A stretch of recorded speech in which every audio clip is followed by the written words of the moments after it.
Cookery சேனலை பார்த்து யார் வேணாலும் சமையல் பண்ணலாம். ஆனா சுவையான சமையல் பண்றது எப்படி? நான் இதயம் நல்லெண்ணெயில சமையல் பண்றேன். ஆஹா ஓஹோன்னு பாராட்டுறாங்க. நீங்களும் இதயம் நல்லெண்ணெயில சமையல் பண்ணுங்க, பாராட்ட வாங்குங்க. தினம் தோறும் வாங்குவே இதயம் இதயம். அனைவருக்கும் வணக்கம். தேசிய முற்போக்கு திராவிட கழகத்தினுடைய உள்ளம் தேடி இல்லம் நாடி மற்றும் மக்களை தேடி மக்கள் தலைவர் என்கின்ற இந்த நிகழ்வுகள் தமிழ்நாடு முழுக்க நாங்கள் இன்னைக்கு சென்று மக்களையும் நிர்வாகிகளையும் சந்திச்சுட்டு இருக்கோம். அந்த வகையில் எங்களுடைய முதல் கட்ட பயணத்தை முடித்து இன்றைக்கு தென் சென்னை மாவட்டத்தில் டி நகர் பகுதியில் எங்களுடைய கழக நிர்வாகிகளோடு பூத் கமிட்டி அமைத்தல் மற்றும் BL2 ஃபார்ம் சப்மிட் பண்ணது எல்லாற்றையும் ஆய்வு செய்து கழக நிர்வாகிகளோடு கட்சியினுடைய அடுத்த கட்ட வளர்ச்சியை நோக்கி பல ஆலோசனைகளை நடத்தி இருக்கிறோம். அந்த வகையில் இன்றைக்கு தென் சென்னை மாவட்டத்தில் கலந்து கொள்ள வந்திருக்கும் மாவட்ட செயலாளர் பார்சாதி, சுதீஷ், நல்லதம்பி போன்ற எல்லா நிர்வாகிகளும் இன்னைக்கு வந்திருக்காங்க. அனைத்து வட்டம், பகுதி, வார்டு, பாகம் அந்த மாதிரி எல்லா நிர்வாகிகளும் இன்னைக்கு வந்து கலந்துருக்காங்க. மிக ஒரு ஆரோக்கியமான ஒரு ஆலோசனை கூட்டமாக நடந்திருக்கிறது. இதுதான் இன்னைக்கு தேமுதிக இன்னைக்கு இரண்டாம் கட்ட பயணத்தை 5ஆம் தேதி தொடங்குகிறோம். திருவண்ணாமலையில் ஆரம்பித்து செப்டம்பர் 14 தேசிய முற்போக்கு திராவிட கழகம் ஆரம்பிக்கப்பட்டு 21வது ஆண்டில் அடி எடுத்து வைக்க போறோம். அது மணப்பாறையில் அது மாபெரும் ஒரு பொதுக்கூட்டமாக அன்னைக்கு இரண்டாம் கட்ட பயணத்தை முடிச்சு சென்னைக்கு அன்னை அறிஞர் அண்ணா அவர்களுக்கு சிலைக்கு மாலை, பெரியார் அவர்களுக்கு சிலைக்கு மாலை என்று தொடர்ந்து மீண்டும் 3ஆம் கட்ட பயணம் எப்பொழுது என்பதை உங்களுக்கு நாங்கள் அறிவிக்கிறோம். இப்ப நீங்க எதுவும் கேள்வி என்ன கேட்கணும் அப்படின்னா கேளுங்க.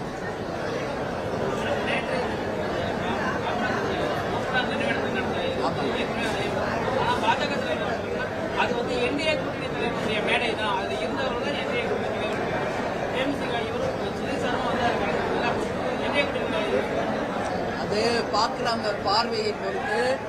கேப்டனுக்கும் ஐயா மூப்பனார் அவர்களுக்குமான நட்பு 40 ஆண்டுகால நட்பு. எங்களுடைய திருமணமே ஐயா மூப்பனார் மற்றும் கலைஞர் தலைமையில் நடந்த திருமணம். எல்லா திரைப்படமும் கேப்டன் பூஜை போடும்போது ஐயா மூப்பனார் இல்லாம பூஜை போட்டதா வரலாறு கிடையாது. இது எல்லாருக்கும் தெரியும். அந்த வகையில் அவருடைய நினைவிடத்திற்கு வருடந்தோறும் கேப்டன் அவர்கள் சென்று அஞ்சலி செலுத்துவதை தன்னுடைய வாழ்நாளில் ஒரு கடமையாக வச்சிருந்தார். அவர் கொஞ்சம் உடல்நலம் குறைஞ்ச பிறகுதான் அதை அங்க செல்வதை அவாய்ட் பண்ணார். இந்த வாட்டி அவர் அண்ணன் GK மூப்பனாருடைய பையன் திரு வாசன் அவர்கள் அழைத்து இந்த வாட்டி 24ஆம் ஆண்டு நினைவு அஞ்சலியில் நீங்க கலந்து கொள்ள வேண்டும் என்று அழைப்பு விடுத்தார். நேற்று எனக்கு வேறு ஒரு முக்கியமான காரணம் இருந்ததால் என்னால் செல்ல முடியல. அதனால பொருளாளர் சுதீஷையும் தலைமை கழக செயலாளர் பார்சார்த்தையும் நாங்கள் அனுப்பினோம். அந்த வகையில தான் நட்பின் ரீதியாக இது இன்றைக்கு நேரத்தில் 40 ஆண்டு கால நட்பின் காரணமாக தான் அங்கு சென்று அவருக்கு அந்த நினைவாஞ்சலியில கலந்து கொண்டமே ஒழிய இதற்கும் கூட்டணிக்கும் எந்த சம்பந்தமும் கிடையாது. கொஞ்சம் சத்தமா பேசுங்க. பூத் கமிட்டி எவ்வளவு முடிச்சிருக்கோன்னு கேக்குறீங்களா? இன்னைக்கு தமிழ்நாடு முழுக்க இருக்கின்ற அனைத்து தொகுதிகளிலுமே 80% பூத் கமிட்டி அமைச்சாச்சுங்க. BL2 ஃபார்ம் எல்லா தொகுதியிலும் கலெக்டரேட்ல கொடுத்து ஒப்புதல் ரசீது பெற்றுவிட்டோம். இன்னும் பேலன்ஸ் இருக்கிற ஒரு 20% வெகு விரைவில் செப்டம்பர் 14க்குள்ள முடித்து தருவதாக சொல்லியிருக்காங்க. உறுதியாக அது முடிந்தவுடன் நாங்கள் தேர்தல் களத்திற்கு தயாராக இருக்கிறோம் என்பதை தெரிவிக்கிறோம். முதலமைச்சர் வெளிநாடு பயணம் சென்றிருக்கிறார். அதிகமான முதலீடுகளை ஈர்ப்பதற்காக சென்றிருக்கிறேன் சொல்றாரு. ரொம்ப சந்தோஷம், வாழ்த்துக்கள்.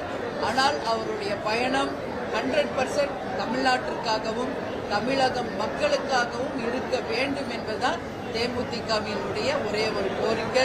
ஏன்னா ஏற்கனவே பல வெளிநாடுகளுக்கு அவர் சென்றிருக்கார். அதன் மூலம் எந்த அளவு தொழிற்சாலைகள் இங்கு வந்திருக்கு, எத்தனை லட்சம் இளைஞர்களுக்கு வேலை கிடைச்சிருக்குது என்பதெல்லாம் $1 மில்லியன் கொஸ்டின். அதனாலதான் எல்லா எதிர்க்கட்சிகளும் இன்னைக்கு வெள்ளை அறிக்கை தரணும்னு சொல்றாங்க. ஆனா தேமுதிகவை பொறுத்த வரைக்கும் நிச்சயமாக அவருடைய வெளிநாடு பயணம் வெற்றி அடையட்டும், வாழ்த்துக்கள். ஆனால் உறுதியாக இன்னைக்கு கவர்மெண்ட் ரீதியில தான் அவர் சென்றிருக்கார் ஒரு முதலமைச்சரா. அப்ப நாட்டுக்கும் மக்களுக்கும் நிச்சயம் அந்த வெளிநாடு பயணம் பலன் அளிக்கணும்னு நான் கேட்டுக்கிறேன்.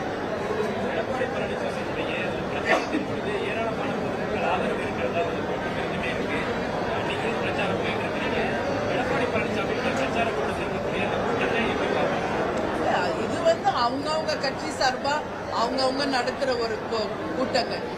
எல்லாருமே இங்க வாழ்க்கையில ஒரு நம்பிக்கையின் பேர்ல தான் எல்லாருமே உழைச்சிட்டு இருக்காங்க. அது யாராக இருந்தாலும் அடுத்து அவங்க கட்சி ஆட்சிக்கு வரணும், அடுத்து அவங்க நம்பி இருக்கிறவங்க எல்லாரும் கட்சியில பதவியில வரணும்ன்றதான் இங்க எல்லா கட்சியினுடைய அஜெண்டா. அதுல மாற்று கருத்து இல்லை.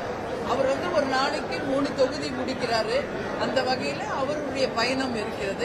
எங்க பயணம் வந்து எங்களுக்கு சம்திங் டிஃப்ரெண்ட்.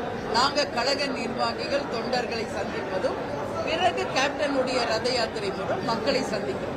ஏதாவது ஒரு மெயின் ஏரியால ரத யாத்திரை ஊர்வலம் வரும். அதற்கு அப்புறம் ஒவ்வொரு வில்லேஜ் முதல் கொண்டு நாங்க நேரடியா போய் தேர்தல் நேரத்துல வேட்பாளர் கூட போய் பிரச்சாரம் செய்யறது மாதிரி ஒரு தொகுதி முழுக்க ஒரு நாளைக்கு நாங்க பிரச்சாரம் பண்ணிட்டு இருக்கோம். அடுத்த கட்டம் வேட்பாளரோடு செல்லும் பொழுது அது இன்னும் பெரிய அளவுல பலன் அளிக்கும். எதுங்க?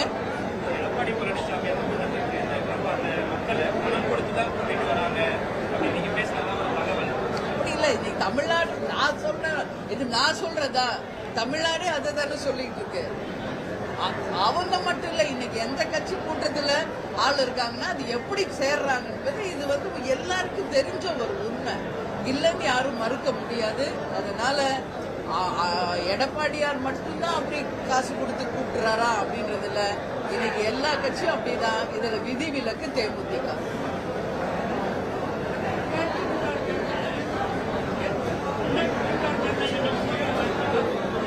கண்டிப்பாக நான் என்னன்னா எல்லாமே இப்ப நம்ம சொல்ல முடியாதுங்க. யாருடன் கூட்டணி, எத்தனை தொகுதிகள், யார் வேட்பாளர் அப்படின்றது எல்லாமே ஜனவரி 9 கடலூர்ல நடக்கின்ற மாநாடுக்கு பிறகு பத்திரிகையாளர்களாக உங்களை எல்லாரையும் தலைமை கழகத்தை அறிவிச்சு அதிகாரப்பூர்வமாக உங்களுக்கு நாங்க அறிவிப்போம். அதுதான் உண்மை. நாங்க வந்து இப்ப நாங்க போட்டிடுறோமா அவர் போட்டிடுறோம் எதுவுமே இப்போ யூகங்களின் அடிப்படையில் நாங்க எப்பவுமே பதில் சொல்றது இல்லை. எனவே ஜனவரி 9க்கு பிறகு உங்களுக்கு ஒரு தெளிவான ஒரு அறிக்கை தலைமை கழகத்தில் தருவோம்.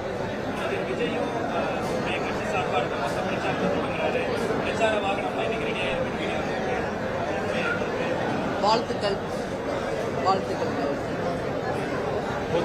ஓகே, நன்றி. வணக்கம். எல்லாம் சாப்பிட்டு தான் போகணும்.